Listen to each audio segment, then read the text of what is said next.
I'm an angel.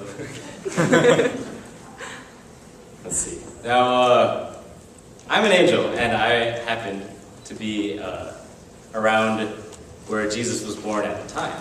So you should listen to me.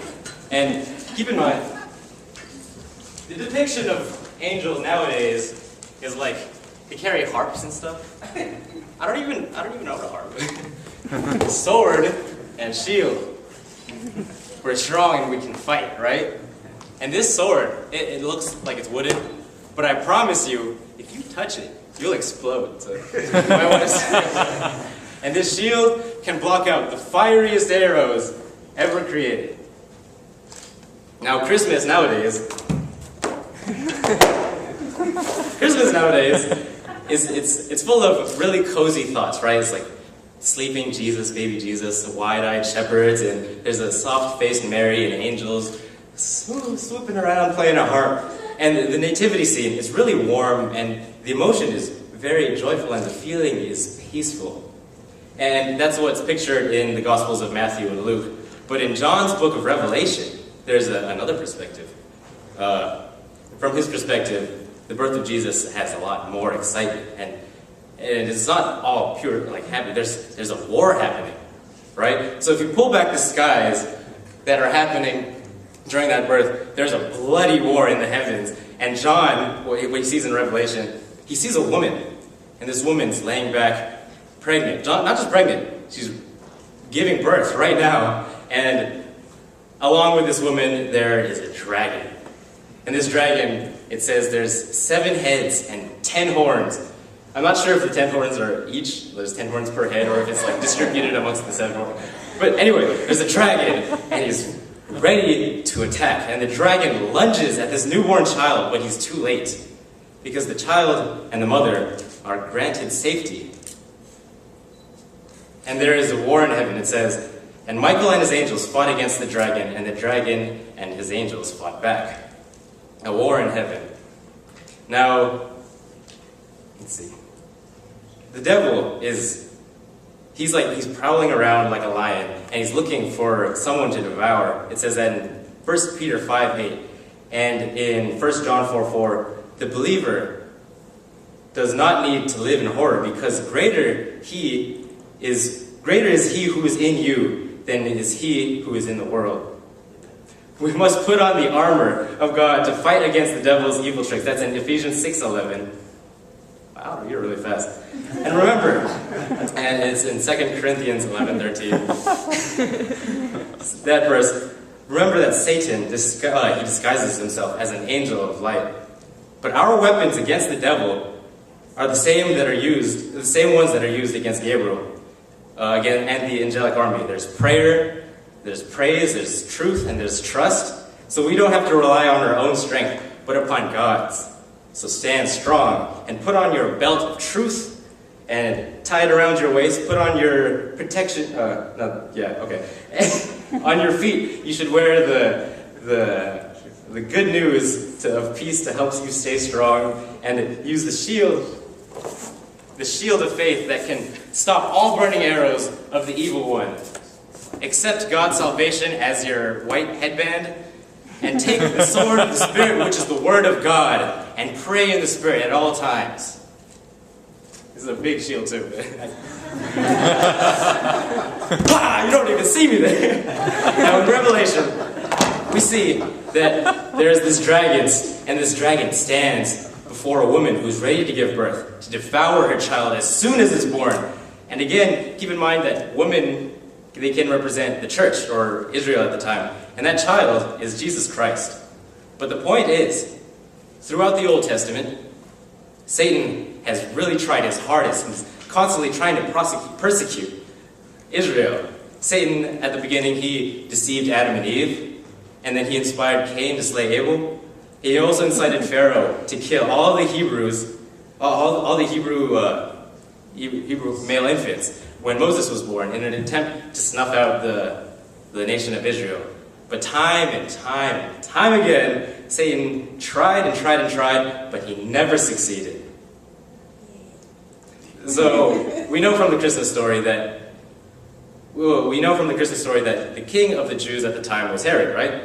And he flew into a rage and had all the male born under the age of 2 for fear of jealousy. And he was jealous of this king that he was hearing that was going to come. He was angry. And so, you know what he did? What did he do? He tried to kill all the kids. And that's terrible. That's so evil. Imagine somebody did that. Satan was trying to kill Jesus through Herod. So, again, in the vision of John, what does he see? He sees a woman, not just any woman, a pregnant woman giving birth right now. And in this vision, we find ourselves, it's like a delivery room.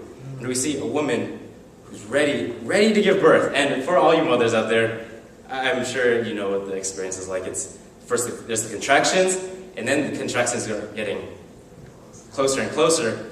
And then you have to jump out of the car and drive to the hospital, and you get settled into your room, and the contractions, they're like happening every single second, and they're stronger and stronger, and before long, the contractions are right on top of each other, and the pain is just completely intense. And by that point, you're getting really anxious just to get over with the whole process, right? I'm sure my mom, I'm sure David's mom would tell me, that the way I just described it doesn't even begin. That's just a cakewalk. What I just described in 2-3 sentences, that can't describe the pain. And those of you who've gone through it really know what it's like. And the point is, when a woman's ready to give birth, there's no going back. And that's what we see happening.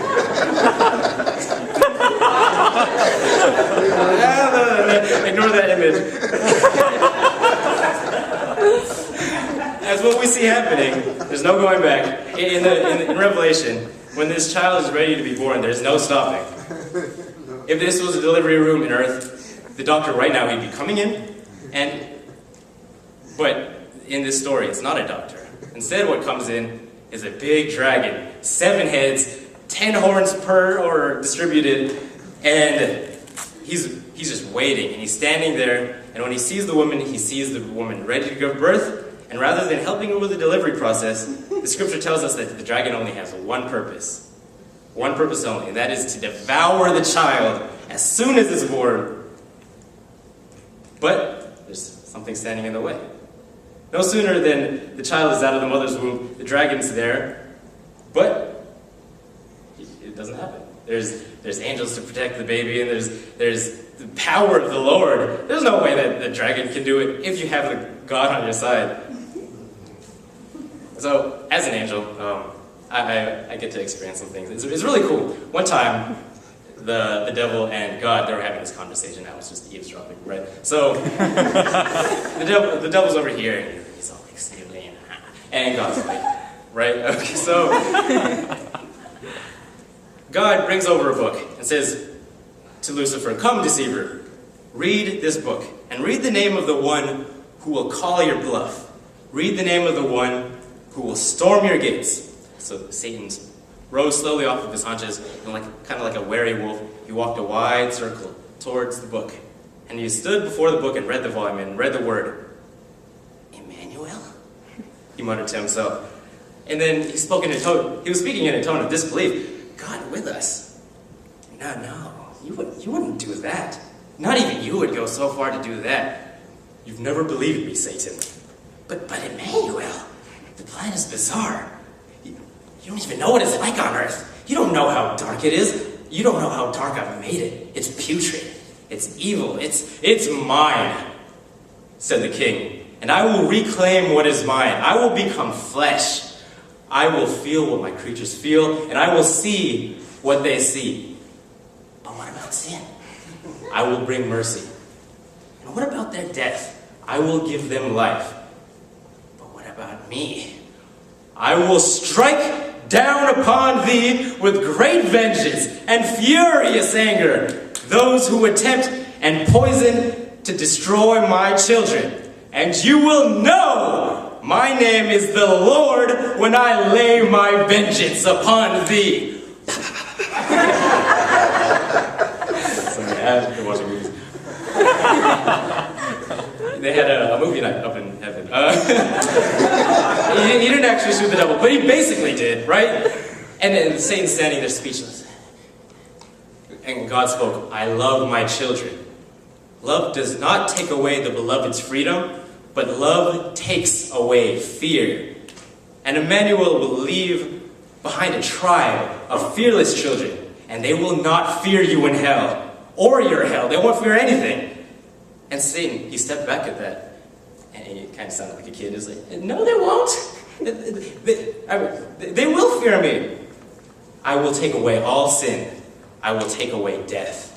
Without sin and without death, you have no power. And around in a circle, Satan was pacing, and he was clenching his fists. And when he finally stopped, he said, and I was thinking the same thing, why? Why would you do this? And the Father's voice spoke, because I love you. So that's what's important about Jesus' birth and the blood that he shed at the end. God's plan to repossess the world from the dominion of darkness is launched in the birth of a child who is destined to defeat the dragon that rages against the people of God. The triumph of God over evil begins in a really unlikely place. Of a child born in the midst of all the vulnerabilities of infancy. The Christmas miracle is God's answer to all the evil and injustice and suffering and brutality that we see all around us.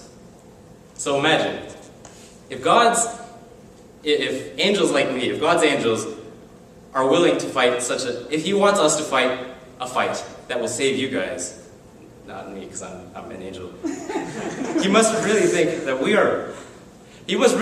you are worth the effort to save. So if he sends angels, and not only angels, he sends his one and only Son, and he becomes a human to save us. He becomes like you and you. He becomes flesh and blood. Then you must truly, truly be precious in God's sight. Yes, you are precious. And you are the beloved of God. And I hope and pray that you understand that this is because of the heart of God. He wants us to know that we have been saved through his Son, Jesus Christ. Though we may wonder, about the war that's happening in heaven and what's occurring right now, there is no need to wonder about his love. And God's love is for sure. And he really, really does care about us. Thank you, everyone. Merry Christmas.